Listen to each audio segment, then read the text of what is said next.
আমি আপনাদের সামনে আজকে হাজির হয়েছি একটা নতুন টিউটোরিয়াল নিয়ে যা হচ্ছে Microsoft Office Word এ অনেকেই প্রবলেমটা ফেস করে যে ধর্ম লিখলে অন্য হয়ে যায়, আমাদেরও হয়ে যায়, তাদেরও হয়ে যায়।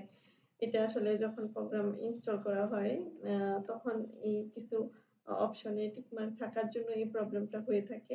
তা আমিও এই জিনিসটা অনেকদিন সাফার করেছি। তো সেটা আপনাদের সাথে শেয়ার করতে যাচ্ছি যে আসলে আ কিভাবে এটা আমরা প্রতিরোধ করব বা এটা যাতে না আসে। এটা আসলে অনেক যখন টাইপ থাকে তখন অনেক বিরক্তির কারণ হয়ে দাঁড়ায়।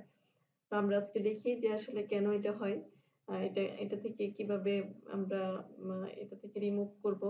আ যাদের 10 Microsoft Office 10 ভার্সন তারা ফাইলে যাবেন। ফাইলেতে থেকে অপশনে যেয়ে প্রুফিং এ যেয়ে অটো কারেকশন অপশনে তো এইখানে দেখেন যদি অটো কারেক্ট থাকে সেটাতে থাকবো। আমরা math, auto correct, auto format এগুলাতে না যেয়ে আ অটো কারেক্ট এটাতে থাকবো। অটো কারেক্টে auto auto two initial capitals ২ টা অটো ইনিশিয়াল হয়ে যাবে। এগুলো আসলে অটো আ capitalise first letter of sentence এটা সেন্টেন্সের শুরুতে ফার্স্ট লেটার হয়ে যাবে। Capitalise first letter of table সেলের যদি আমার ক্যাপিটাল লেটার ফার্স্ট লেটার দরকার হয় সেটা হয়ে যাবে। ক্যাপিটালাইজ নেম অফ ডেজ নাম কোনো আ দিনের নাম লিখলে সেটা ক্যাপিটাল লেটার হয়ে যাবে। তো এগুলাতে যদি টিক মার্ক দেওয়া থাকে এটা অটোমেটিক নিয়ে নেয়। সেজন্য বাংলা লেখাটাও অটোমেটিক নিয়ে নেয়। যে আমি ধর্ম লিখলে ওদের মতো নিয়ে নেয়। সেজন্য আমরা এটা এগুলা টিক মার্ক গুলা উঠায় দিব, দেন ওকে দিব। তারপরে এখানে আমরা ওকে দিব। আর এদিকে কিছু দেখার দরকার নেই। ওকে দিয়ে দিব। তো এখন আমাদের এই সমস্যাটা আর হবে না। যদি আমরা ধর্ম লিখি তাহলে ঠিকই ধর্ম হবে। লিখি ধর্ম আ আমাদের এই তো ঠিক হয়ে গেছে।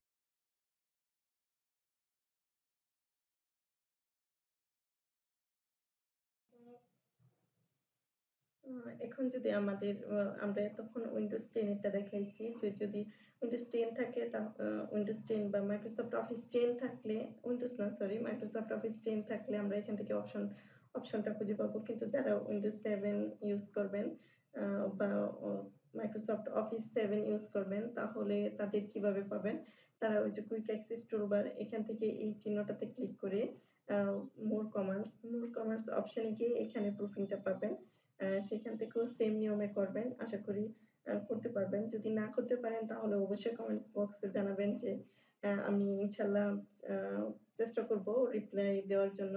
যে আমরা যদি আপনারা উপকৃত হয়ে থাকেন যে না এটা আসলেই সত্যিই কাজে দিয়েছে, তাহলে আমাদের পেজটা আমাদের Facebook পেজ বা আমাদের YouTube চ্যানেলটা লাইক, সাবস্ক্রাইব এবং একটা ভালো কমেন্টস করবেন এবং আমরা যাতে পরবর্তীতে ভিডিও করতে উৎসাহিত হই সেজন্য আমাদের অনুপ্রেরণা দিবেন। ইনশাআল্লাহ আরো ভালো ভিডিও দেওয়ার চেষ্টা করব।